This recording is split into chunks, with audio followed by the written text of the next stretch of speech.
Welcome back, everybody, to the Pair of Kings podcast. I'm your host, Saul Thompson. You can find me on Instagram at Saul Thompson. This week, I'm joined not only by my wonderful co-host. I'm Saul's wonderful co-host. My name is Michael Smith, and you can find me on Instagram at @_Smithstagram. And this week, we are joined by a very special guest, none other than Blake Abbie.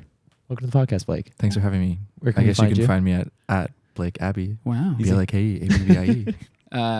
Blake Abbie is a little bit of everything. An actor, I like to say I'm a smorgasbord. a smorgasbord, A buffet restaurant. a buffet. Yeah. A little bit of everything. Are you hot plate or heat lamp? Ooh. I'm hot plate. I don't Okay. want to, I need that steam bath. You're not getting sweaty on top? No, from- I need the okay. steam bath. Yeah. Very nice. Blake Abbie is an actor in real TV, an actor in reality TV. The Real editor, TV. reality TV is fake. Real TV is real. You'd be surprised. The editor-in-chief of A Magazine, and just generally a person about the fashion sphere, I would say. And I think we're friends. I think that's what we can say. Yeah, and We'll see. We'll see how all this right. goes. Slow down. Wow. I was being generous there. I was at a birthday party. I was telling Michael, and I was on a birthday party, slightly inebriated, and I was talking to Blake. I was like, I don't know if I was really off-putting for like an hour because I feel like I was just sort of talking. I think at you your for about your an perception hour. of time was a little bit. Was it more than an hour? No, it was like 7 minutes. I had a great conversation actually. Okay, I thought it was great, and then I was like, I feel like it was really long, and I was talking for a really long time. No, I kept on asking questions. Okay, all right, Okay. cool. I know how to Saul dismiss was- myself out of a situation if I need to. Saul was talking to Blake, and the DMT kicked in, and he was just like, God is in front of me. I've been here for an hour. I've lived 1,000 lifetimes in this conversation. Okay, I'm glad I wasn't terrible. No, it's totally Great, fine. wonderful. Oh my God. So, before we get too far away from it, would you start us out with what you're wearing today? Quick fit check. Yeah, the fit check. I was actually nervous about what to wear, so I chose to wear exactly what I wore yesterday. to not If think it about works, anything. don't change it, you know? If it ain't broke. I'm wearing this Isimiyake knit top from 2004. Nice. Spring summer 2004. Designed by Naoki. And then Peter Joe undershirt, these Bless like shorts, like sweatpant jean combination. Uniqlo socks. Always. The best socks, yeah. They're not the best socks. Ooh. No, they are not. They are not the best What's socks. the best sock? Yeah. I don't know. I'm on a hunt for them, but I don't like. At least for me, I have a lot of leg hair that's like long, and the sock doesn't stay up.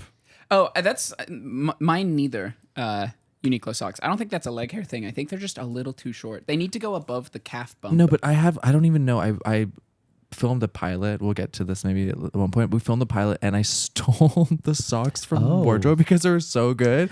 And I felt bad asking. I think maybe now time is like past. It's been a year. So I I have can the ask same what problem. The socks back. No, they absolutely do Yeah. not want the socks back. I was in like the mud. So no, they don't want that back. I got one pair of socks when I was in Stockholm from a brand called Go Hemp. They make them out of hemp, I assume. Yeah. Those are the only socks I found that stay up and they're slightly higher because I have the same issue. Like Yeah. a lot of leg hair, it rolls down. Okay, so I'm not. I thought that I was unique in this situation. Oh, no. Because I see people out in the street. And I'm like, how are their socks sitting So up? what I do to get my I wear shirt garters to get for my my socks to stay at like this It does level, work. you buy knee-high ones and you scrunch them down a little. Yeah, but We're talking sock tech. It's we're off to a rough Sorry. start. Are we? that What a was great my bad. start for sock That tech. was my bad. I was riveted. The shorts, are they meant to be sun faded or have you just worn them? No, I that wear much? them. I wear That's them sick. all the They time. look real good. Yeah. Thank you. They seem like they could be designed that way. I which is appreciate cool. that. No, they're super sun faded. I think They're I like, really dark on the back. well. They're Levi's. Yeah. So they're Bless, right? So like it's their I don't know, their front back pant short. Wait, Yeah. Levi's? They're made by Bless. It's got Oh. But what they do is they like They cut one. they thing cut open. the Levi's and then originally it was Nike shorts at the front. Now I think that they're branding them themselves, so it says Bless in the front. That's great. But yeah, these are older ones, so Nice. that they're Those But are fun. I'm on the hunt for the longer version. I mean, they exist, but like they're an art crew, so Are I'm they okay to spend. capris? No, they're like full, like they're Oh, they're full pants. blown plants. Okay. Yeah. Cool. But they're just expensive. I mean, it's like, we'll get to there later, but it's like $2,000 for a pair, Shit. which is not cheap. No, that's No. crazy. You know? And no like sales or secondhand sort of. No, you can find them. I found them on Grailed, but like even that, like you're paying like secondhand $600. That's crazy. You know, Damn. I mean, but you know, it is what it is. I wear them all the time, so I need another pair. it makes sense. Yep. Yeah. Saul, run me a thing. What are you wearing? Levi's Tight. 501s. Straight golds are on pause for the moment. I'm wearing a belt. Yeah. From Self Edge and a vintage baseball shirt from the 70s or 80s from BB&N. Which is a BB&N. What's private BB&N? school in Boston. Brazilian butt nift. Yeah. This is my dad's. He played baseball. Oh shit. Yeah. Boris Bajan Naberi. Naberi. Yeah. Very simple. Did you play baseball? A little bit. Okay, I so was you're not a cosplaying. swimmer, golfer, and then Yeah, I he played lives football. this shit. Okay. Yeah. I was He's a about white it. boy in the suburbs. Yeah, I was gonna say. Yeah. Yeah. Saul did all the sports, so I didn't have to. I had a friend message me this morning, and they were talking to somebody in London who listened to the podcast, and we were described as the one dude who wears Rick Owens and the normal-looking white guy. Yeah. Yeah. I mean, I'm fine with that. why That's is the big one always putting the little one in situations? Michael, would you give us a fit check? Yes, I am wearing Uniqlo socks, as always. Rick Owens like pajama-y material pod shorts. They're basically made of t-shirt, and then I'm wearing a t-shirt that's made of tissue. Big old jumbo t-shirt. What's the name of the t-shirt? It's a jumbo t-shirt, but this is a specific seasonal variant with like some weird front seam. Love that. I think it's from 2019. What shoes were you wearing? I was wearing furry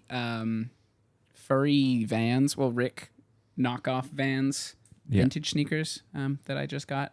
They're nice. Yeah, I got those through believe it or not, some like influencer outreach thing. I am getting paid to own those shoes, and that's crazy. Not by Rick, obviously. Oh. Rick don't do that, and Rick especially don't do that for little beans like me. Rick doesn't pay, but Yeah, Rick doesn't pay. sometimes Rick gifts. Yeah, he hands Which out. is, which is, I mean, not mainline. It's just like nice moments of like, Okay. yeah. He- I've been very lucky to, Have you been gifted by Rick? I have Rick Wow. Converse. Yeah. Rick, Oh, yeah, the yeah. shoe stuff. I've been gifted Rick by other companies. Like I've been gifted For sure. Yeah. Docs by Doc Martens, like Rick yeah, Docs, yeah, so yeah. like the collab stuff. But I've never like the like direct line from Rick PR out is rare, and I don't know if I'll ever. No, I mean, they yeah. don't, I mean, they're very, very particular, and I don't think that they really, they don't Yeah. gift. They don't dress, they also don't dress people. Like, Yeah. those Yeah. shows, it's real clients and people who love Yeah. what he does. So yeah. Can I ask? And that's amazing.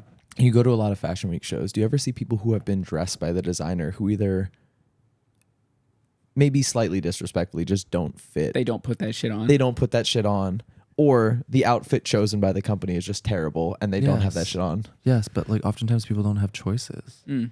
You Interesting. really just don't have a choice. Yeah. If you're getting dressed and they put you in a bad outfit, you Can just you gotta, just say no?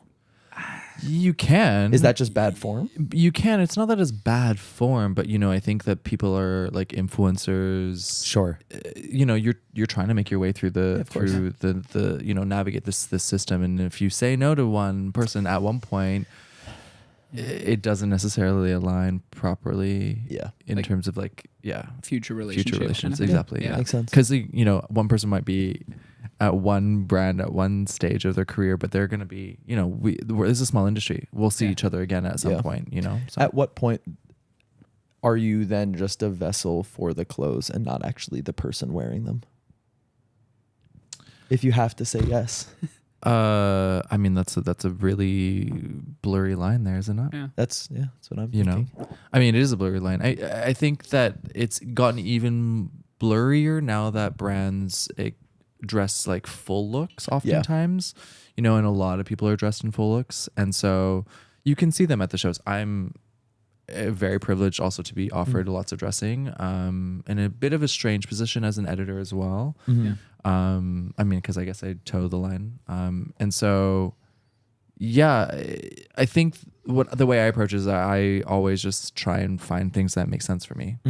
And ultimately, the better you get in terms of your relationships, the deeper your relationships are with the people in the brand. They know what you like and what you don't like, and you can kind of request and move things around. And there's a little bit more flexibility sometimes. And not all brands are like you have to wear everything.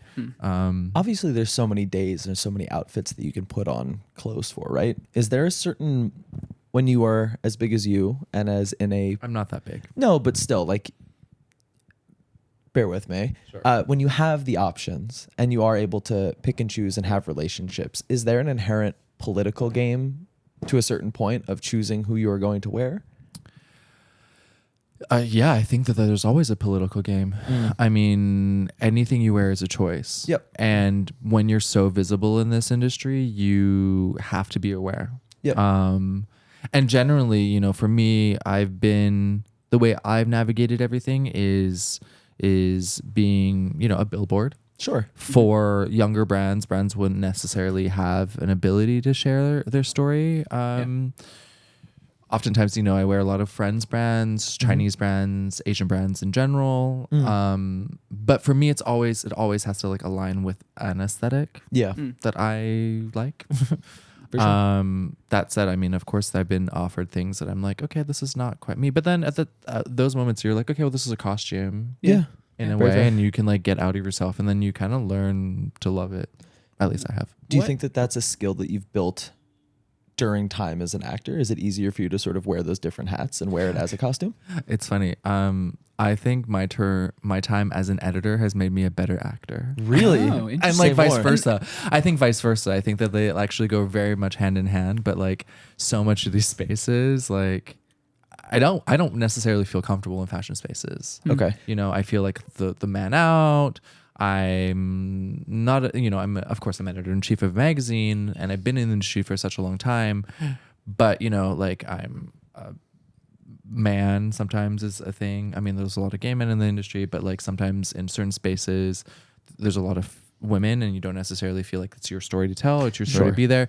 That's one thing. I'm Asian, you know, at one point there were not so many like Asian editors at the shows. Yep. Particular like in the West, there are just a handful of us Asian and non-white, we'll say, editors at the shows. At one point I was being seated close to China, in China, beside Japan. And so, yeah, I mean, in these spaces, you have to find ways to like learn to put on a persona, I think. Yeah. And that's where a lot of these like ideas of what fashion people should be comes from. It's actually just from our insecurities about like how we like interact with each other.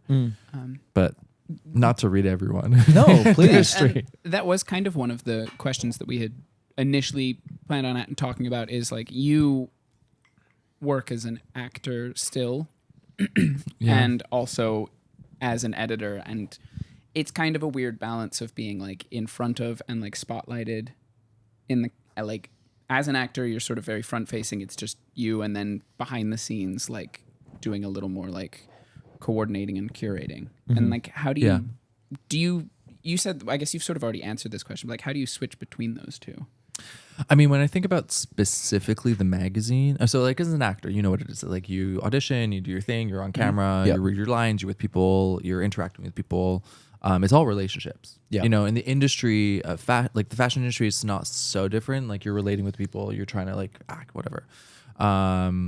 Or like, interact in specific ways, politically or whatever. The way I approach the magazine, because A Magazine Curated By is such a particular project where like we really need to get into the minds of a designer.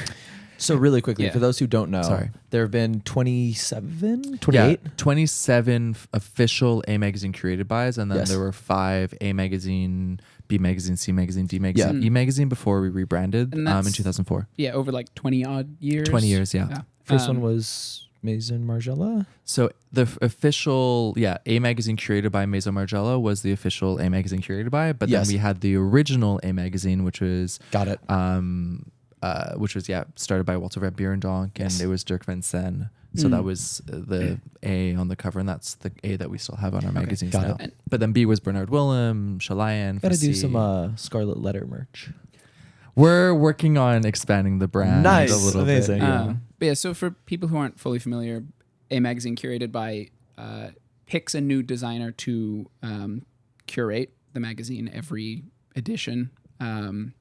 So we're interested, I guess, like how do you, what is your role as an editor when there's always a new person like sort of leading everything? For sure. Let me just go back to like my point I was saying is like my idea with approaching the magazine is it's my role as an editor to get in the brain and the thought process of the person with whom we're collaborating. And so in that way, it's kind of a similar approach to acting. It's like an external character. I just don't embody it in myself. I'm embodying it through words and images and text, layouts, whatever. So you're kind of a method editor. Yeah, I guess comparatively to other people, for sure. Yeah, I mean, I have a point of view, which is something that you would do as an actor as well. You bring a point of view to a character.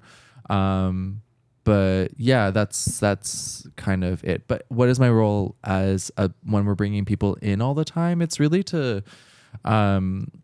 get their minds onto paper and really understand them through a 200-page magazine. And designers are not necessarily trained in doing that. Yeah. They're really good at telling stories, which of course come from their minds, but it's put onto a catwalk that lasts 15 minutes, then is then merchandised and put into stores. And I mean, over the last 20 years, I've been in the magazine for 11 years now, so I've seen a lot of shift in the ways that designers are just aware of like paper ephemera's production, and they have gotten better. But generally, everything that they do is aligned with their brands, and their the product that they make for their brands. But for A Magazine, it's about really kind of like separating themselves from this kind of commercial aspect of the work and really understanding what the stories are that they're trying to tell. But each issue is so different because each designer is so different. The approach is really different. And the way in which that they approach the magazine is really different. Some people, like we just did Glenn Martin's issue. Glenn came with like, a set of like 6 different stories. He had a mood board and a PDF. He was ready. He was ready. Yeah. I mean, sweet. that's not to say that all designers are ready. Yeah. It's kind of a major moment for a lot of them. This is it. We're a cult magazine. Not everyone knows about the publication. Or we're trying to change that a little bit, be a little bit louder, a little bit more present, I guess, generally in the terms of the industry. But it is such it's a special project, and I think a lot of these younger designers in particular have seen the issues that have come out with Margiela and Jun Takahashi and Yoji Yamamoto. For them to be in that process, in that lineage, is like a really important thing for them. So I think for Glenn, he went to the academy, like he like knows Welter, he like knows like where the magazine started, and so it was really important for him to have a very particular point of view as he came to the magazine. But that said, like he came with only 6 stories, and those stories were kind of disparate. They were like, it was a fashion story. There was like a story about like Elizabeth Siddal, this amazing like muse in the Renaissance. He wanted to do something with Inga. He wanted to do something with Paul Quaker. He wanted to have John Martens in the magazine, and these were the kind of like the building blocks. And then my role as an editor is to spend more time, listen, and kind of reflect his ideas back to him, and then take everything and figure out what the red line is. Like, how is everything connected? Because it is ultimately going to be connected because it comes from his point of view, but like where and how do we form that? It's almost similar to the fashion design process, right? Like they have an idea and it's your role as like the atelier to go and stitch it all together. And I mean, that's a really great way of saying it. Yeah, for sure. I mean, it's a very collaborative thing. I mean, for sure. Exactly. That's really cool. Yeah. But each issue is, as I said, is really different. I mean, we did Peter Doe before that. And I think, Peter's an old friend. I've known him kind of tangentially here in New York, and I think that it was important for me because he is so press shy. I say it in my editor's letters, someone who's super press shy, like how to really understand who he is through his world was really important for me, whereas with Glenn is maybe not like the approach was more about like how do we tell his story as opposed to understanding who Glenn is. Yeah. And say someone like, but like say when we did like Grace Wells Bonner's issue, Grace, that was a conversation that I had with Grace like 3 years before the magazine came out with her, and she really wanted to have time to think about how she wanted to approach things. But that issue had really nothing to do with Grace herself, or you don't really sense her in there, but you do sense her way of thinking. It was an encyclopedic work. It was like there was a magazine about poetry. It was kind of looking at Black arts through her lens. And maybe you sense less of Grace personally in the magazine. Yeah, it flops back and forth. It's a pendulum because each issue is about them, so it can not be about them. Yeah. But yeah. What was your first magazine that you did there? With A? Yeah. So it was Stephen Jones. Okay. So I was the managing editor of System magazine. Oh, okay. Okay. So I was in London 10 years ago, and a little baby editor, and Dan, who was my predecessor at the magazine, Dan Thawley, a great friend, we met at Fashion Week, and it was at a time, I hate being like reminiscing, but it was at a time that we were really just a handful of like young editors, and like we were in our early 20s, like really early 20s, and we were at the shows, and it was like Susie Menkes and Tim Blanks and Imran from BOF, and then the Vogue crew, but then it was us as like the young people. And so we became fast friends like that. And I saw him like doing the magazine by himself, and he had been doing it for like 3 years at that stage, I think, by himself. And I was like, hey Dan, I think you need some support. Can I just help you? So I started like just kind of being more of a sounding board at that stage, and being more of like an editorial, like I was like copy editing for him, and like doing just helping kind of on the back end, not doing the commissioning as much. And then we did like, it was Tom Brown and Edith Van Herpen, which is great, a great story. And then when I chose to move to New York, I became more kind of formally on board with the magazine, and we did Alessandra Michele's issue. And I had left System, and so I mean there weren't competitor publications, but we I was just able to. Okay. Yeah. So you I guess you were always involved before you became like editor. So it's not like not like you were thrown into the deep end. You sort the of editor in chief, absolutely not. No, I mean I've been doing it for like 10 years, 11 years now. And so I've known the process. I've been at different stages of the process. I've been involved in certain ways and maybe less involved in other ways. But yeah, I mean, we did the issue with Alessandro. Oh God, now you're going to quiz me. I don't remember what we did afterwards. In any case, I mean, when we were to do an issue here in New York with the designers, like we did an issue with Ekoslada, and that was number 16.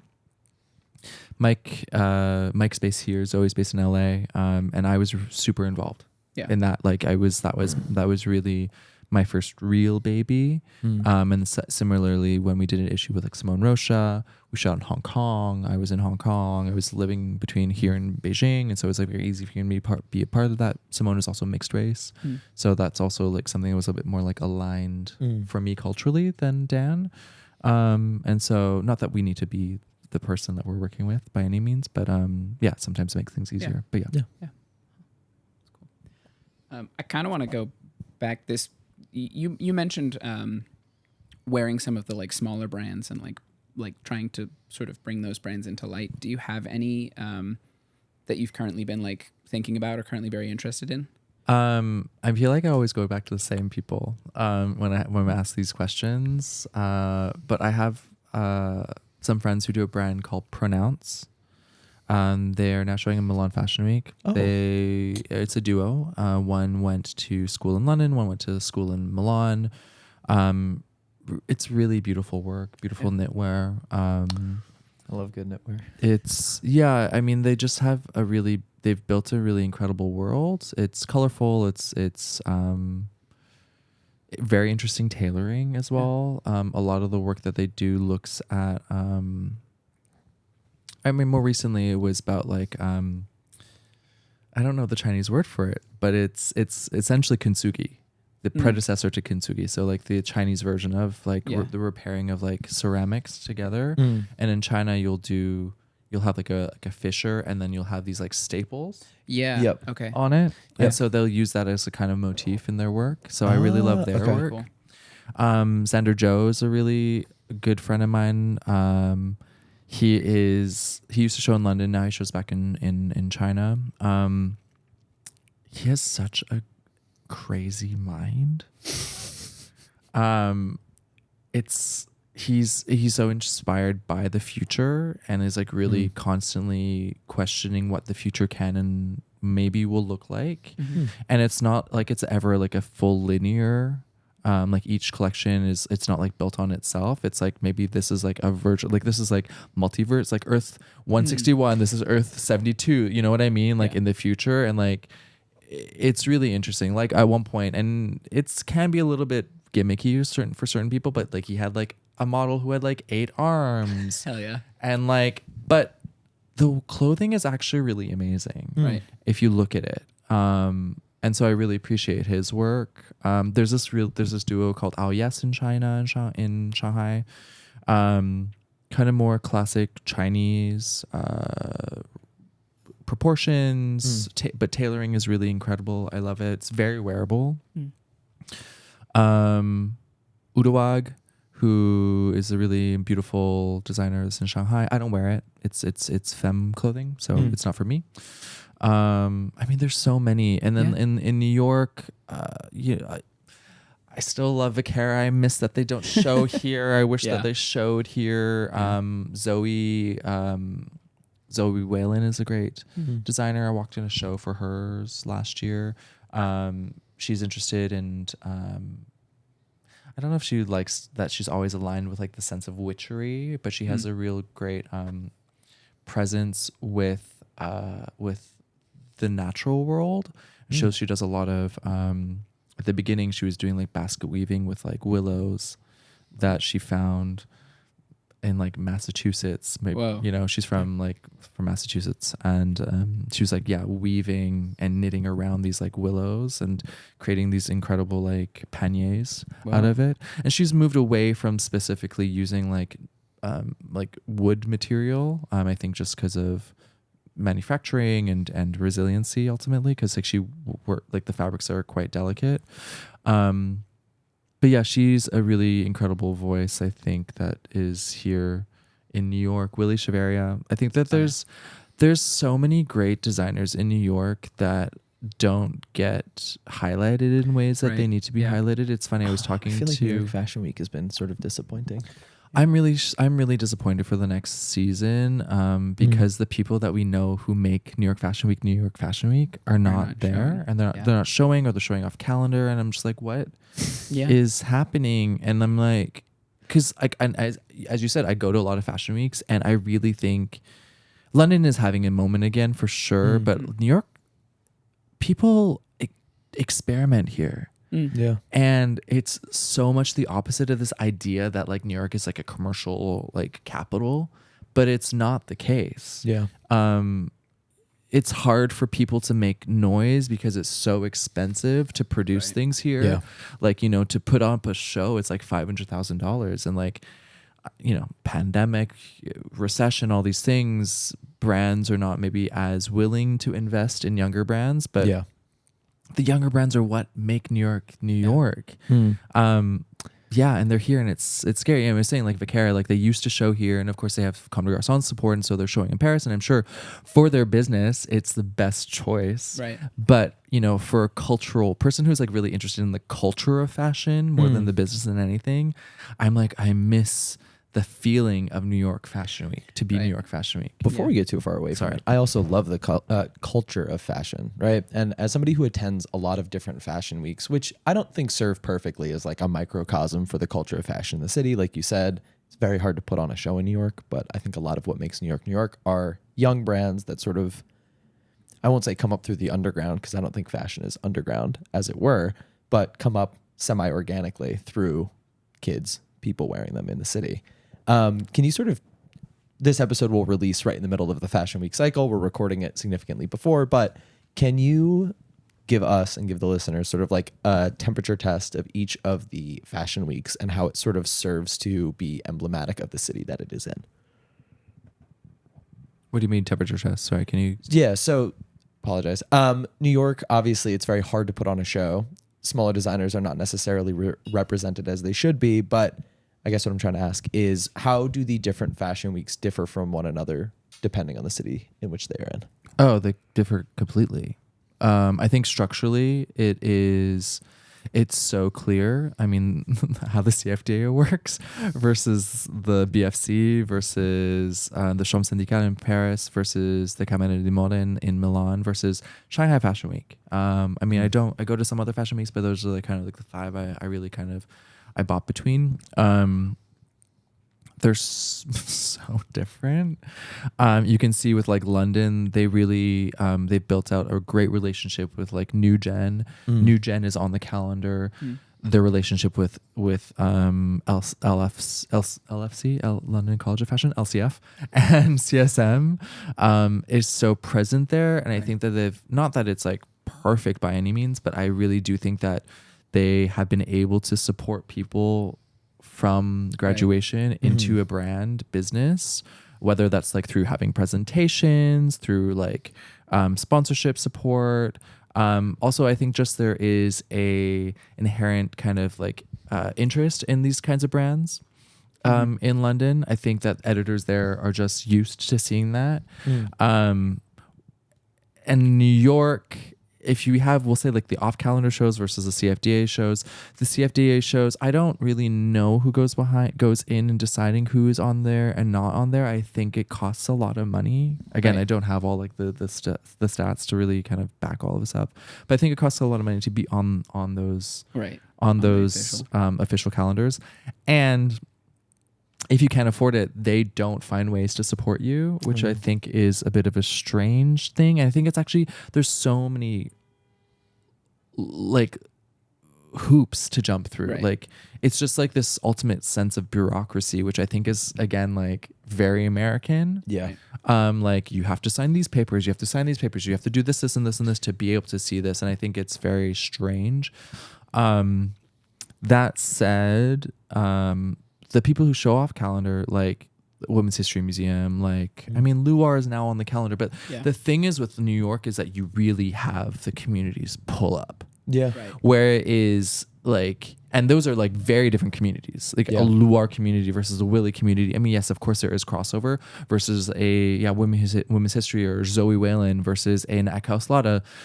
They're different communities and they all pull up. Yeah. London, I think everyone kind of just like goes. Maybe Moolola, you'll have like really like the people showing up for that, but everyone kind of just goes. Of course, you have like the Roxandas and the Urdems, which are kind of more of a English lady aesthetic versus like the kind of East London folks. But yeah, I don't know if I'm answering your question. No, you are. Paris, this is great. Please Paris keep going. Is absolutely. Well, we'll go to Milan. I think they're kind of similar in a way.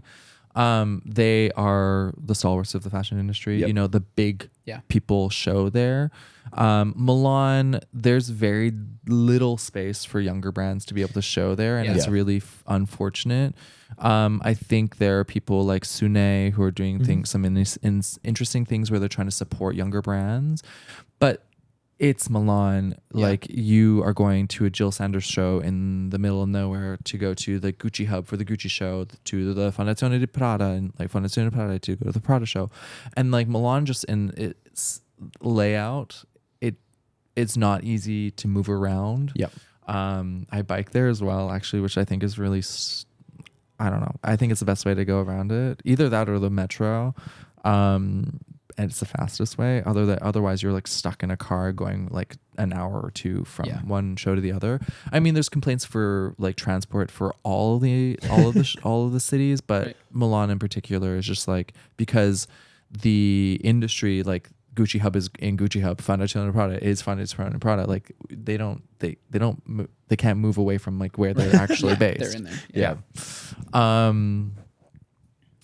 But yeah, Milan is. I mean, so much of Fashion Week is just like the people around, you know, like the cities, like their style is so different in each place. Yep. And then Paris, it's where everyone wants to show, where everyone is showing. I think commercially it's become the Mecca because buyers are really only going to Paris.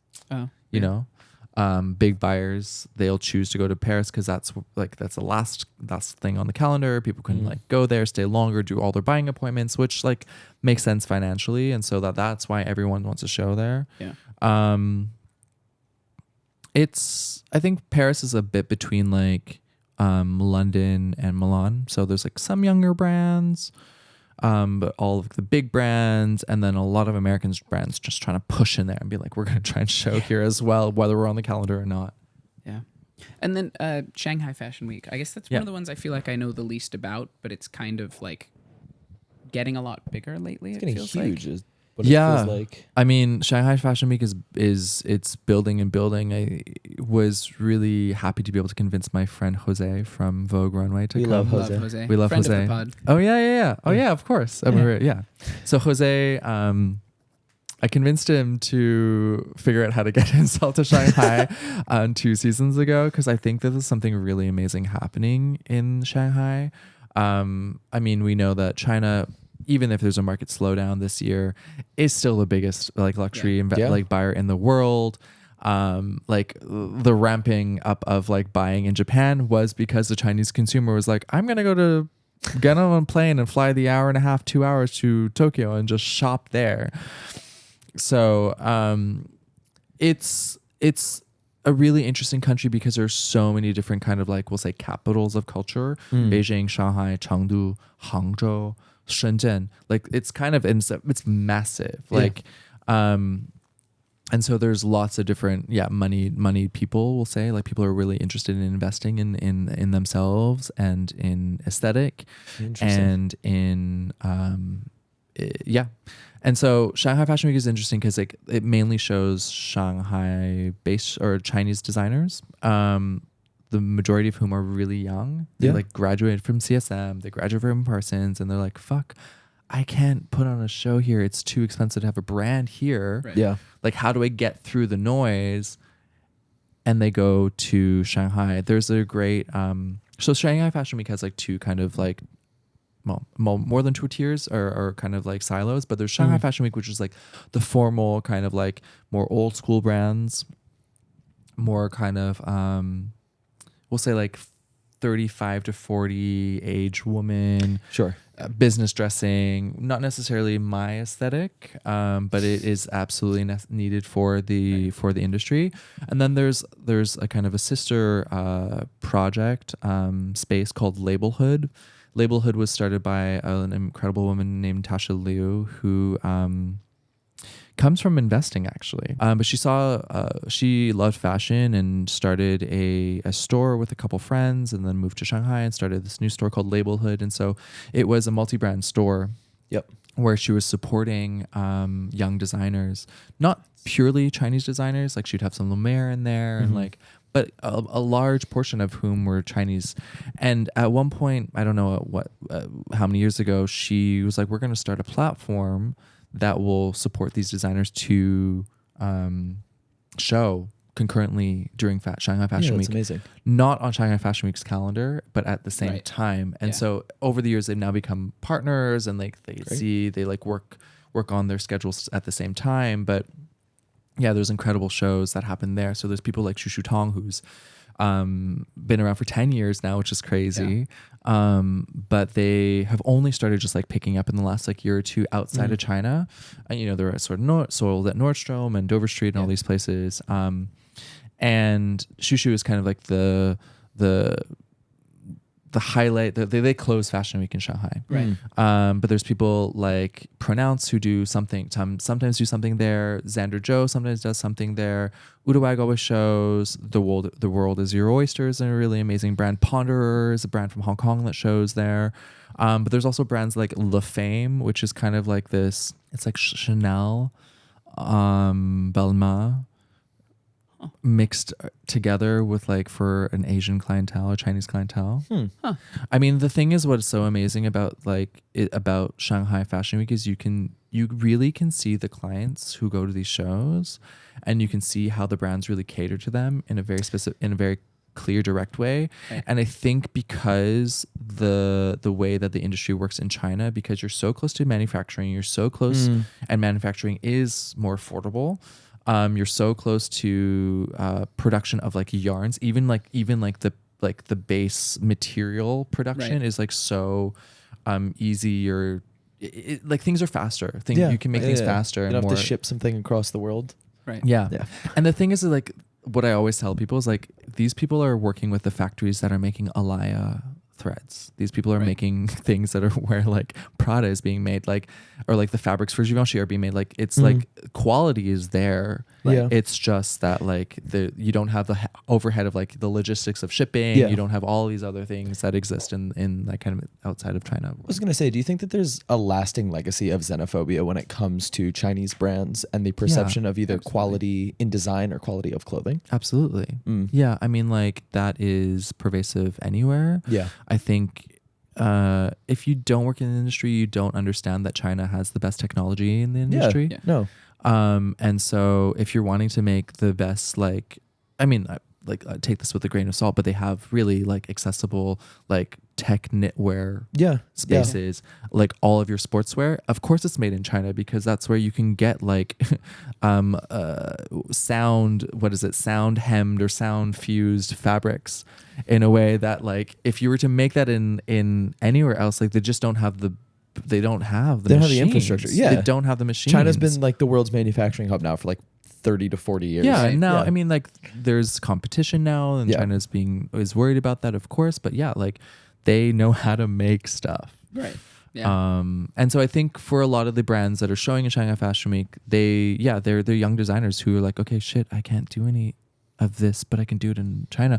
And the market's there. Yeah. You know, you have more than a billion people, and Yeah. they can sell to them in a way that it's actually quite smart. And from there, I think you look at Shushu, they built a really solid base in China. They opened a store in China with actually Tasha with Label Hood support, which I think is an interesting thing that like Label Hood's doing, whereas like the CFDA or the BFC is not doing. They're not like finding ways to like take a brand from like zero to like retail, and that's what is interesting with Shanghai. And also what's also interesting, sorry, not just to give you more context, this like, is interesting. This is what Stop apologizing. but stop me, no, but really do stop me, because if there's anything you don't understand or like it can go deeper into. But Shanghai, the way they do it is that they have 2 showings for each show. They have one show for the press and for influencers, and they have one show that they put a QR code on WeChat and they say, "Hey guys, the public can sign up for this." That'd be That's sick. so cool. Yeah. And so you go to the show and you line up and you go watch it, and then you're like, "Get out. Please leave now." Because the models go backstage, they get their makeup. So it's directly after. directly after. That's Damn. incredible. Fuck Directly yeah. after. And I don't understand why this has not been applied, at least for some shows, either here Because in New York. there's like elitism. I hate to say it, but like Yeah, a for lot sure. of these fucking shows People are get just- off on the fact that Yeah. they can have people standing outside who will not come in. I mean, elitism. I mean, that's the root of fashion. Fashion is about not being democratic, you know. Yeah. And so, I mean, a lot of the people, I think, yes, that's that. But what is amazing is that like, if I was like in high school and lived in Shanghai my and was God. obsessed Yeah, with you're fucking fashion, berserk. I'd be like, I'm gonna like get online and be the first person to like sign up for Shushu Tong show. Yeah. Yeah. And I'm gonna watch That's how it you at build 10 a p.m. following on too, a because then Saturday. people are refreshing whatever page that you're going to post it on. Yeah, it's constantly. amazing, and it's they'll eat up amazing. whatever's on there. It's an amazing, and like people show up in looks, and they are actual lovers and consumers of the brand. I mean, like, look, we all know that fashion doesn't pay that much. So like the people who show up for the second show are the real clients who are working their jobs in fashion or so in tech or in whatever manufacturing thing. You know, the people who actually can afford these things. So let them enjoy as well. And they don't have to be invited as a VIC. You know, which I think is like, of course, it's a part of the experience. It's part of like the industry, but like open the barriers. You're still like, building a culture. Barriers. Yeah. I think it was really cool at Rick's recent show that he got all the students usually like and his stand next show. outside. Yeah. Yeah. And that's super fucking cool. It was also, that one was open invite. Yeah. If you want to go and watch it. If you want to go, like, obviously it's like probably capped in some way by capacity because what's it called? The Palais de Tokyo is not that huge, but like, but it's public. Yeah, you can stand there. Yeah, and you can watch. And that was he. Sorry. No, we love Rick. No. He said in an interview that he was like, it was so sad that like every time he threw a show, there's always these like students who are there who want to go see it and like can't get in because it's all restricted. And he was like, I just need to have at least one show that's everybody can be in it. Everyone can come see it. Yeah, but he's doing it again. Yeah. Which same because it's the women's version of the same. Yeah, of course, exactly. Yeah. Although the last one was everybody. It was every gender. It was so everyone. I don't know what I think it's still classified as like men's and women's, but like because he's showing on the women's calendar. Yeah. But I mean, Rick's worlds are more and more colliding. I mean, the two shows before that when he showed in his house. Yeah. The men's and the women's had so much more dialogue than maybe in previous seasons. That was the other thing. He was like, he felt bad that he had like the most exclusionary show he possibly could. I do think that this is an interesting trend that I personally see within fashion, where post-pandemic brands are sort of freaking out and trying to build communities either disingenuously or organically. Yeah, I don't think that a lot of people know how to do it. Exactly. Yeah. And so seeing different approaches, like I think the way Shanghai Fashion Week is going about it is genius and really fucking smart. But I will say that's labelhood. That's the entity behind the designers. Yeah. And so I think what is also kind of amazing is that everyone is aligned. Yeah. Which never happens. And there is a real community in Shanghai. Like designers hang out with each other, stylists hang out with each other, photographers hang out with each other. Yeah. And I think there is such a scarcity mindset in Paris, in Milan, in New York, whereas like we do not want to have everyone have the same experience. Yeah. We want to be so particular to ourselves. We want to do it by ourselves in the warehouse in the middle of Ridgewood. And then I want to do it in like Midtown. You know what I mean? Like there is kind of like it doesn't actually serve the culture of fashion. Yeah. And it doesn't serve the brand necessarily when it's so in its own world. Yeah. I will say this though, you can have two brands in the same space presenting over the same time with the same models, whatever. You can have radically different experiences just in the way that you are treated by the employees or the way the presentation goes, or even just how easy it is to show up or whatever it is. Yeah. But we don't want Spring Studios again for New York Fashion Week. What is Spring Studios? Have you ever been to shows there? Yeah. What have I been there? Am I not? I mean, they're amazing photo studios down on Varick and Canal, but they're the worst experience to have a fashion show there because like you have to get into elevators, go upstairs. You're in the same venues that you were before. It was the attempt at like replicating the like the tent experience at Bryant Park, and having like multiple shows in one venue, but never again. It's not fun. But that said, like, in Shanghai, they show in the same venues. Yeah. There's like 2 labelhood venues and they swap back and forth. And I want to go to Shanghai. There's installations. Really I'm trying to figure it out. I would love to bring a group of people. Who wants to go? I would love to bring a group of people because it's really cool energy. Yeah. When is Shanghai Fashion Week? It's October 10th to the 18th this year. So like there's a week between Paris and Shanghai. Fiona might be going to that. I heard I know, I said yes. And then 2 months later flying to Beijing. Yeah, fine. So she's going to be like 2 months is 2 months. 60 odd hours of plane flights in a month. That's called a melatonin in a book. 16, it's 16 hours. Yeah. Okay. Yeah, that's right. 16, and then another month later, 16. Whatever. You do it for the Do it for the- food. Yeah, exactly. I'm going to Beijing for the first time. I'm excited for you. It's It's gonna be I've never cold. been. I was It's gonna be supposed to go cold. this summer. Get that Rick Owens puffer out. You know I will. Wait, summer in China? I was gonna go and visit my friend Rose, but I think we're gonna do a post-grad trip there instead. Amazing. Yeah, I do really want to go. Yeah, I mean it's a big country, so there's lots to explore. When you see fashion culture developing, maybe outside of shows and outside of brands, do you have a city that you feel like is really at the forefront and pushing fashion forward York. as a whole? 100%. Yeah. New York is the influence that you see of New York dressing Yeah. on the world. Yes. And Yeah. is insane. And I don't know, like I go to Paris now, I'm like, I'm in New York. I've People told are you just this. dressing like It's a cultural victory. Let's go. I miss French dressing. Yeah. Because I'm like, where is the navy blue? Yeah. I was talking about this on the podcast a while ago. I went to the London Aimé Leon Dore store and a bunch I'm of sorry. I know. It sounded funny. I wanted to get Saul something. But Oh yeah, you got me a coaster. I love coaster. England But Door, I'm gonna it's say. so- I think it's Really? amazing. Yeah. I think it's an incredible cultural phenomenon. it is, yes. Fair. That's why Fair. we like it. But Fair. for that same thing, like we were in London and everyone there was from Brooklyn until they started talking. Like people had like MoMA hats on It's and like Mets crazy. gear and like they were just The wearing Yankees hats. They They're were not wearing wearing New Yankees York. hats. They were. No, for sure Like they were. That's so I rough. swear to, I saw a guy in a Mets hat and like a MoMA T-shirt, He and then don't he know that opened his move. mouth and he's like, "Oh, in it." Oh, in it. Just like they're wearing New York like cultural fashion stuff as Right. like a costume now. Yeah, but like also like MoMA. Do you wear a MoMA t-shirt here? I mean, you don't. No. Would you wear a MoMA t-shirt here? Why do I get asked? What the fuck? Because you're the normal one. Yeah, no, I don't own any MoMA You know, like Yes. maybe I'd wear a Yankees hat, but like I feel like it's like tourists who really buy that stuff. Yeah, but so it's, that's but it's easy to, strange. like-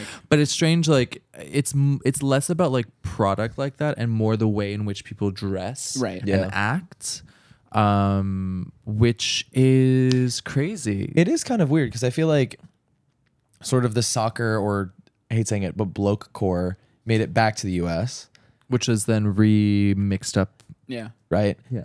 New York fashion made it to London. Is there sort of a distinctive French fashion that's made it over to New York and has like a following to the point, to the point where it is like a marked subculture? Because I feel like if you go down to the Lower East Side in New York City, the number of guys you see in like Arsenal soccer jersey, jorts, Yeah, for sure. and like used soccer shoes, but they don't play, but they still call soccer Football? soccer, but also call a soccer field a pitch. You know what I mean? Like you have to get a Do they say consistency. that? Yeah. Yeah. Oh, Yeah. Type of guy. I don't remember that having shifted over. You got to Okay, talk to interesting. more like basic straight dudes in finance on the weekends. No, I think I'm good. Does Paris? No, Paris's fashion has not really come here. The thing that I think that I see the most, I mean, like Vuitton, Dior, all those like the bags. That's from Yeah. Paris Fashion Week.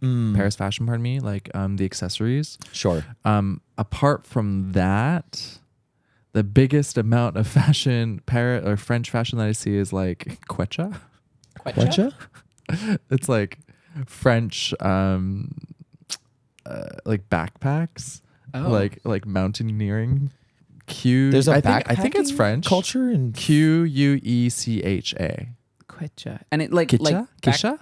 backpacking like hiking. Yeah, I just see that so oh, much. it's French Solomon and Roa. I wouldn't say I would not say Oh. Solomon. Or like Solomon Anne is Wander. ultimately French. Yeah, this is like French Arc'teryx. No, it's like French like Patagonia. yeah. It's like French. You base. like- it's This not looks fashion. like my hiking boots. Yeah, it's like French like Yeah. hiking clothes. It's not even like peak. I don't like, think aesthetic. Arc'teryx is fashion stuff. I like try as people Arc'teryx might. is the best. Is and don't come from this. I'm from Vancouver. I grew up with this brand. It is the best kind of like tech. Oh, it's fantastic yeah. stuff. Yeah. It's not It fashion. wicks right They off. hate that it's fashion. Yeah. They Do hate they it. really? Ugh. But it's making them, I hate to say it, it's making them money, is it not? Yes, they love money. They love that it's helped the brand, but like in terms of like the actual designers who have been there forever, like I mean, Arc'teryx was started as a climbing brand. Yeah. like it was started with climbing harnesses. Yeah. You know, and so like they were trying to solve a problem, and the problem they solved with like harnesses and then their shells, and then now it's become a different thing. Yeah. But they've come out with like I hate to say it, they can hem and haw about how much they don't like being a fashion brand, but they came out with Shadow Project or Valence. I mean, Valence. Valence is not, but Valence is not a fashion project. Is it Valence, high performance, I guess? Valence, no, for them, Valence, and I'm not their spokesperson by any means, but Valence for them is, you know, like Arc'teryx is from base to summit. So it's a mountain brand. And then Valence is just the exact same perspective, but for the city. So if the city is a different terrain, how do you move about the city in that way? And how do you wear clothes that will ultimately protect you from the city? That's how they approach it. My friend lives So on it's a like, fourth floor walk up, and I'm scaling the outside, like exactly. clamping on Yeah, it. exactly. No, but it's like you know, bikeable. It's like Yeah. wickable. It's like if you have to have a job, Yeah. and that you wear a suit, this is what you're gonna wear. Yeah. Okay. You know? Cool. That's how they approach it. We need good suiting back. I'm not I saying love it's suits. left, but I've It's wore coming suits to back, my though. job. I fucking love wearing suits. It's coming back for people who care about fashion. The standard suit anyone can and will Sucks. buy It's is so still bad. You talked about this on the podcast that you guys dropped last It's week. because Yeah. I am so mad God, about you it listen? all the time. I'll see It's you. well, I had to prepare to and make sure. also, Very, very, very before fair. we go too far, then good catch. would you give us a code word that people can tell us if they want to join our Discord to The prove that they've happiest listened place to an in episode? fashion. Okay, let's say Szechuan peppercorn. Szechuan Nice. peppercorn. I love that. Yeah, tell us Szechuan peppercorn, and we will let you join our Discord, the happiest place in What do you fashion. guys put on your Discord? It's just we Kind of taking a life of its own. Yeah, I mean, there's a lot of people in there who are consistently around who just sort of talk. You know, it's like a regular like friends Discord. People chat. There's channels for everything. Like people Can ask I for join? advice. Yeah, Yeah. yeah. I mean, you've You listened get a to an special episode. role as well. Szechuan Yeah. peppercorn. Yeah. That's I'll right. send Yeah, you the there you link go. right now. Sick. And then we personally don't like put stuff on. We're just kind of in there talking as well. Yeah, We cool. just hang out. We have some people who are incredibly knowledgeable about colognes and scents. Amazing. Yeah, all sorts of. We've got people who are I've knowledgeable learned a about ton. everything. I learned. I mean, you were talking about in your my scents own last week. Discord. I love Hinoki, by the way. That was also one of my first. Oh brands. yeah, Or that first, was yeah. so wonderful. Yeah, for me, it's like I don't wear it as much as I used to. It just sits there because it's an earlier memory of myself. Yeah, no, absolutely. But I love the way that it smells like a wet forest. I still have the first because I bought it and it was so precious to me that I rarely wore it. So I've had the same bottle for years. The text is completely worn off. It's just a like plain glass bottle with that much left in it, and I just can't bring myself to wear it anymore because I'm like it's It's kind of hard to fading. find. Yeah, Yeah, because now that it's like Laurel and they've moved on to other monocles. yeah. One of my first scents that I ever got was given to me by my friend Joey, and it was Paco Rabanne Million. And I love that for you. It clocks. Such a distinct memory in like 10th grade of like, yeah, this is my perfume. It comes in like a gold bar. This thing is sick. I think it's in storage at my mom's. I should go and find it. But the fact that marketing worked on you. I mean, it was given to me by a friend. Yeah, but you bought into Yeah, it. no, I bought into it. Yeah, Yeah. it works. Yeah. Not that we need to go to scents, but like No, when please I was do. a kid, I would wear Tiffany's men's for sport, Ooh. pardon me, which is the color was like the baby, like Yeah. the Yeah. robin's egg blue, like the actual The liquid was Liquid that was color. that Oh, color. really? Yeah. Damn. yeah. But I bought it randomly at like Ala Moana in Hawaii at the Tiffany store there, and then I was obsessed with it, and I would like you couldn't buy it in Canada. I didn't even know Tiffany made Exactly. perfume, let alone men's perfume. Exactly. Is it like a? What does Did it they smell like? Did they It's like- produce it themselves, or is this? Yeah, a- I actually that I don't know, but it was only sold in the Tiffany stores. Okay. So I would like have to go to like before Tiffany had stores in Vancouver or whatever. Like I'd have to like go to New York and like buy it from there, and I buy like 2 or 3 bottles, and that's what I wore religiously through high school. But it's like very citrus forward, kind of like bergamot forward, very light. I mean, because it's a sport. It's a sport. Sport. I kind of miss that scent though. It was great. I love Yeah. My only exposure to cologne growing up was my dad used to wear Royal Lime, like the worst smell ever. No idea what that is. It smells like LYME, like soap lime. Oh God. It's terrible. My I dad. mean, I'm sorry, but My not to equivalent yuck your is, dad's yum. But no, fucking yuck the yum. Yuck it away. That dude sucks. My equivalent was my dad wearing like the Dolce and Gabbana cologne that just smells like regular dad cologne, like Nice. the standard like. Yeah. My dad was Pucker Rabanne. Its Yeah. 2 notes are citrus and conifer, and that's it. And Oh, it smells man. atrocious. Citrus and conifer sounds good though. The only fragrance note is lime. That Like that- real lime. Okay, so it's real lime. It smells fucking atrocious. That's just like some oil you would buy at a store in Portland. Yeah. That's crazy. Yeah. Insane. Anyway, sorry. No, you're good. This conversation's going in This is- interesting As this it is direction. good should. No, this is what it podcast. should. Yeah. Okay. You gotta. You This gotta, is what we love. This is have you what done a podcast before? Or you always been like. I have done a podcast. I've done a few. I enjoy it. I like to talk, especially when it's about myself. I'm very good at it. What's your favorite thing about I was yourself? gonna ask. What is my favorite thing? We'll come back to that. Okay. Okay. Let's not open that. So many gate. things to think about. How would your friends describe you? I could do this all day. How would they describe me? I think I'm really easygoing. I'm really down to earth, whatever that means. Down to earth. Is that what your friends sound like? Slightly Yeah, kind Western. of. Slightly Western. Yeah, it's slightly Western. Mm. I'm really like, for lack of a better term, like chill. Mm. Chill vibes. Yeah, I don't like to get into the drama. I don't like to like worry about things too much. Do you like hearing about the drama? Not even. Really? No, I mean Good I for do. you. Like I do, but I'm also just like I don't really Wait. care. Then how are you on reality TV? Yeah, I know. I know. Because Did you watch the show? I I mean, there are scenes where I'm going like kumbaya. I cannot watch any amount of reality TV. Fiona watches. This is Asian hate. You should have watched it. Fiona watches like Real I'm gonna Housewives tell all your the time. girlfriend. She knows. If she's watching any reality TV, I have AirPods in. I cannot listen to these people be so terrible so consistently. It makes me feel like I'm becoming a worse person. For sure. I mean, I think that I reality. get body dysmorphia from watching Love Island. Yeah, because they're all so hot. The Yeah. fuck. I'm Yeah. like.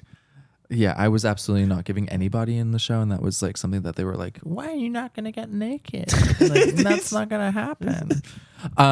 But for me, reality TV is a really interesting kind of marker of our time. Yeah. And specifically, like when I chose to do Bling, I had watched. We had just come out of the pandemic, or it was like, yeah, the tail end of the pandemic.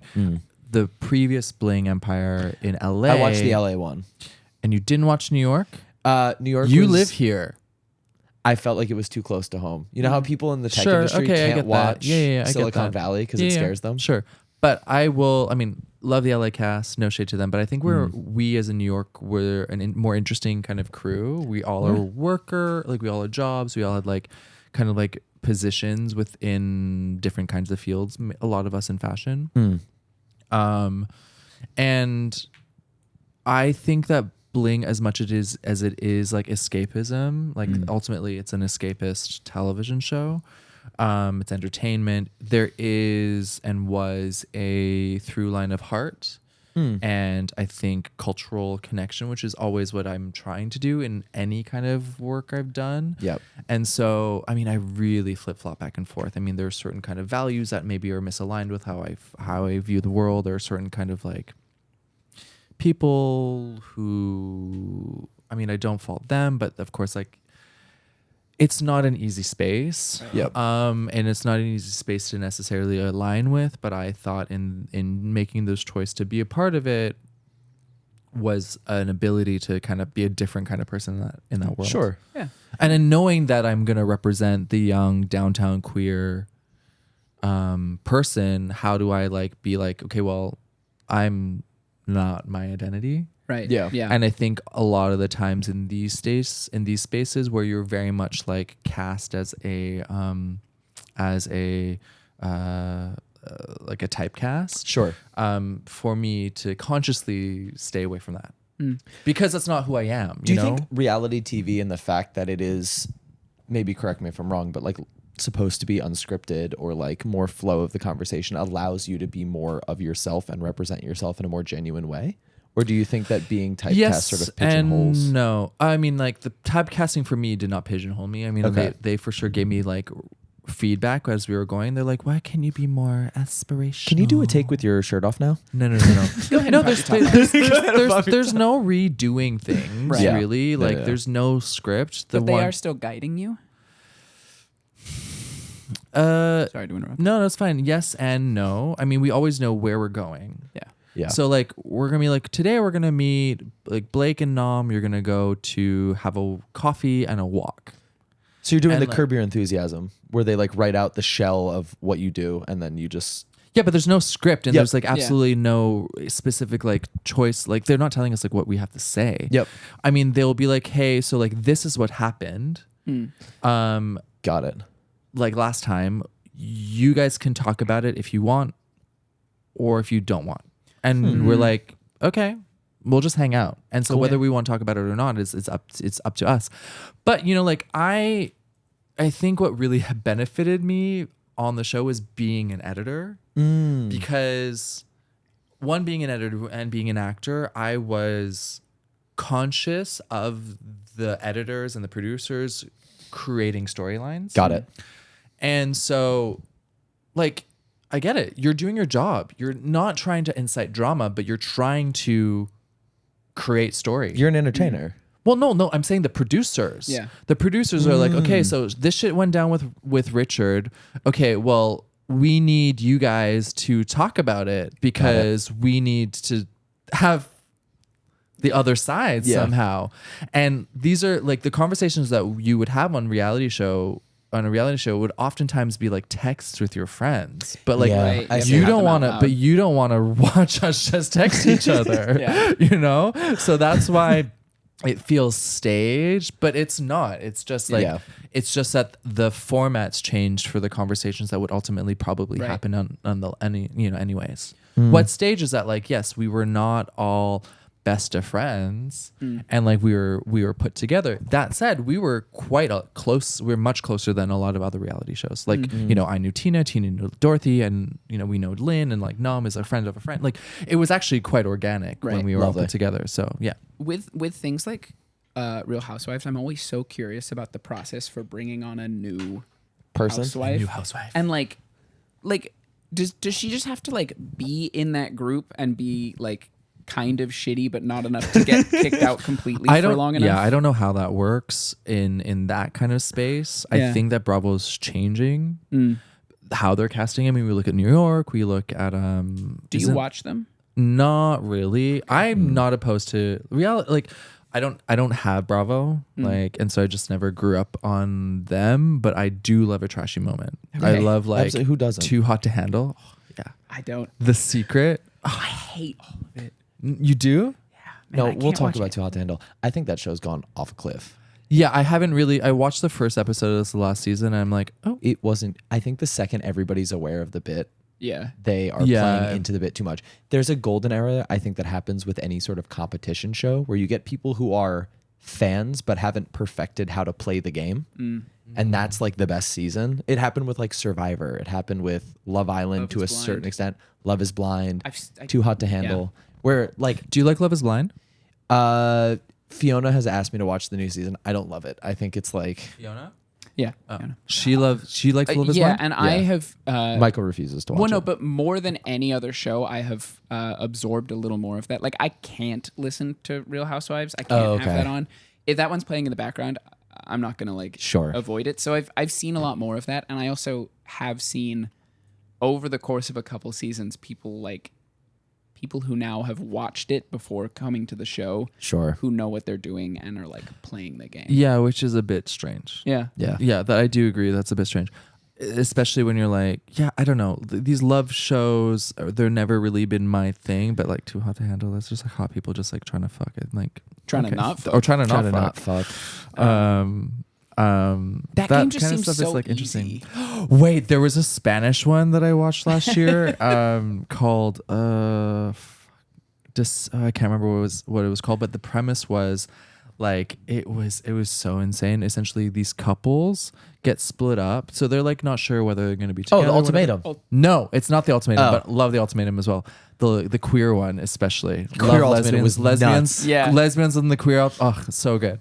Especially because they get forced to move in. You Yeah, expedite a it's lesbian crazy. relationship is nuts. I know. They're like, we're already getting a Subaru Forester together. Don't worry. No, but it was like, yeah, these couples, straight couples there was a gay couple as well, are getting split up, and they're put into two, like the couples are put into separate houses with like other groups of people, other parts of the couples. Does that make sense? Yeah. There's like multiples and they're split. And then there's like other actors that are thrown into the mix, and they're all supposed to party. And then what happens is that like people are tempted to essentially cheat on their partner. Whoa. Oh, so the actors who are brought in are trying to get Are them- trying to hook up with like these people. Whoa. Is there a monetary reward for the Yes, actors? there's monetary. I'm not sure for the actors. I'm sure they're paid No matter handsomely. what. Yeah. You're paid whether Yeah. you fuck or not. I think they should get paid more. They if should get a fuck. bonus. Oh, yeah. There's They don't have probably a that. bonus structure. But what's the crazy thing is that like at the end of the show or midway through the show, like that house is taken to a special room and they have to watch the footage. Oh, do they And watch that- it together? They have to. No, the couples are separate, so it's like the six bummer. people. And then the Okay, six yeah, people. yeah. But then you can't. But what they don't know is that like they're using AI to like change the actors' faces sometimes to be like they'll change. What is it? They'll change. You can't tell what they're doing essentially. So what Okay. they'll do is sometimes they'll take two actors and then they'll make them make out and then AI the face of that person to be one of the couples. So you're watching your girlfriend on the screen make out with So dude. even if they didn't cheat, it looks like they are. It looks like are they're they cheating. just trying to get? It And looks then like that they're cheating. person's like, "Oh, they cheated." And so then I'm- then the people are supposed to be like, did they deceive you or not? You have to choose. That's Holy evil. shit. It's crazy. I so love this evil. shit. No, Only the Spanish could think about this. Yes. That's It was horrible. crazy, but That's amazing. amazing television. That's the shit I I want. cannot watch that shit. Holy shit! and then you're asked to be like, did they do it? And then you have like this one was real, this one wasn't real, this one was real. He didn't do it. No, he didn't. And then you win money depending if you're if you're right? if you're right or wrong or something like that. Oh, Oh my my god. God. They do this in New York, but there's no AI. Everybody's just cheating. No, I do not condone cheating. I do not condone any of that. But yeah, it was crazy. So Let me like, I ask, mean, for if me, it's you like were- all an escape. It's all escapism for me. Like Yeah. it's and like also like I don't want to understanding escape to that. But for me, it's like No, it's like it's entertaining. I think reality shows really give you an understanding of the human condition in ways that not to be too like heady about it, but like I really do think it makes you understand humans in different ways, especially when you're not like that, because I'm absolutely not that person, even though I'm like clearly like into the idea of watching these it things. makes me so pessimistic. I'm watching that and I'm like, oh fuck, Well, people are like that. I yeah, hate well, people. unfortunately, But you're not people are you're not that. I know, but it makes me feel terrible to know that it's possible to be like that. But I get it. Then you're I, living your own bubble and not. I don't I'm know. ignoring the truth, Yeah. the true nature Yeah. of people. Yeah. Yeah, but Oh, do we think AI also and that show is going to bring up a huge like new progression in the gaslighting? No, babe, that was AI. They're testing you. They want us to break up. Horrible. You've hope seen the not. deep fakes. That's not me. deepfakes are crazy. Yeah. No, but what I was gonna say, like, I guess we'll pull it back to like Real Housewives. It's all entertainment. Yeah. Yeah. Those women know exactly what they're doing. Yes. And they are giving and they are performing for you. They're not acting, they are performing. Right. And they know that they're brought in for that job.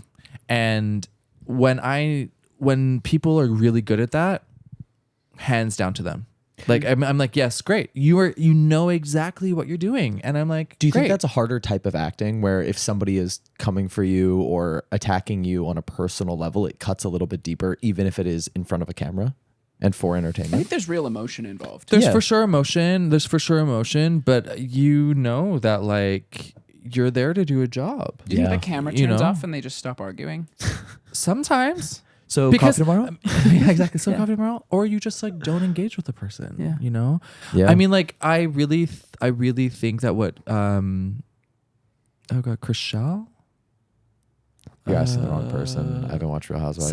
She's on Selling Sunset. She Oh was on my Selling God, Sunset. the She was worst. the bitch. But she's not a bitch, you know. But she knew.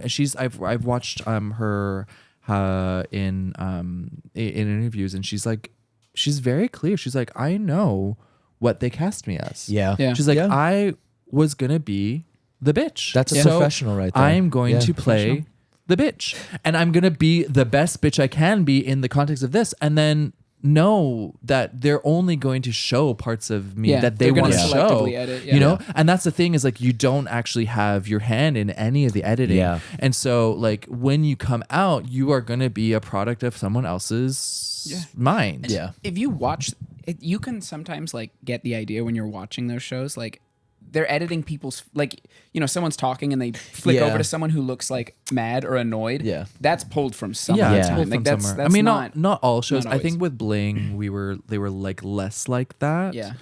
And they were more about like amplifying who we were as people. That's nice. Okay. But that means by amplifying, you mean you're cutting the little bits of you that The really nuance. make you, and the nuances that make you who you are, but make you into like, you know, I mean, Richard didn't come across as super well on the show because he said some things and they cropped around it. And similarly for Lynn and Jet, I mean, Jet is he's like a dear friend and like, you know, my uncle, and like Lynn is my big sister, and like we have an incredible relationship. Yeah. And you don't see any of that. Yeah. And so and the only thing you see is a something that Jet said to me that was ultimately edited, which was taken a bit out of context, and so then pushed a very clear story. Right. So, yeah. But I love Jet. Jet and I are good. If anyone has watched the show, and We're gonna sounds cut good. this whole episode, and this is just gonna be you talking shit Yeah, about exactly. Jet. Yeah. It's going to be horrible. Imagine. So before we get out of here, we do Song of the Week. Something you've been listening to. Okay. I mean, that's We very. throw it on a big playlist. I don't. Would you give us a song that you have been enjoying or listening to? Yeah, I recently? mean, it's viral. It's in my brain. Touch by Cat's Eye. It's Dude, I don't know this. No, I know. I Touched don't- by Daft Punk. Touch is Cat's Eye is like a new K-pop American K-pop group. So there's like an American girl, a Filipina girl, there's like a Swiss girl, Swiss Italian. Yeah. I don't know. Is it like, it's like TikTok viral? Yeah. Or, okay, classic. And it's like, but it's like, yeah, it's like, it's the next generation of K-pop, because K-pop has now become international pop, which has become like normal pop groups again. Like I we're back think in girl it's group world. crazy that one of the major exports of Korea, the country, is K-pop. Oh yeah, But- amazing. I mean, and- Korea's soft power in terms of cultural power Oh is yeah, insane it's right now. insane. And it's like not always like, it's not even always Korean people. It's like people who were like Yep. raised to become a K-pop star and then like taken to Korea. I Yeah. No, went that's always to what it high is. school with a kid who's Crazy. trying to be a K-pop star. It's so crazy. It's nuts. Like watching him change his image from the kid that I knew in high school to Could have been me, guys. Really? I went to idol camp in Taiwan. No. what was that way. like? Fuck that. We're not. Would we're you not have to ending. learn Korean? No, it was in Taiwan. But that Oh, was so you were gonna be because like a T-pop star? it would have been a Mando pop. But it was like okay. kind of like when I did, because before like I did Meteor Garden, and so Yeah. before Meteor Garden got booked, we were gonna do another film, which ended up getting put on the back burner because Meteor Garden came up. But yeah, there was like training, voice training, singing, enunciation. Can we go to karaoke? Sure. I mean, sure. I love karaoke. Do you sing I'll in only Mandarin? I will only sing to you in Mandarin. Beautiful. That's kind of crazy. Let's do it.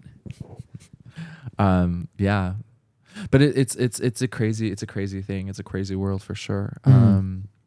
But it is a business. Yeah. Yeah. It is it it's is a absolutely true business. industry, and they know how to do it, and they've done it very well with Cat's Eye. These girls are beautiful, hot, and they know how to move, and that 2-minute song is stuck in my head.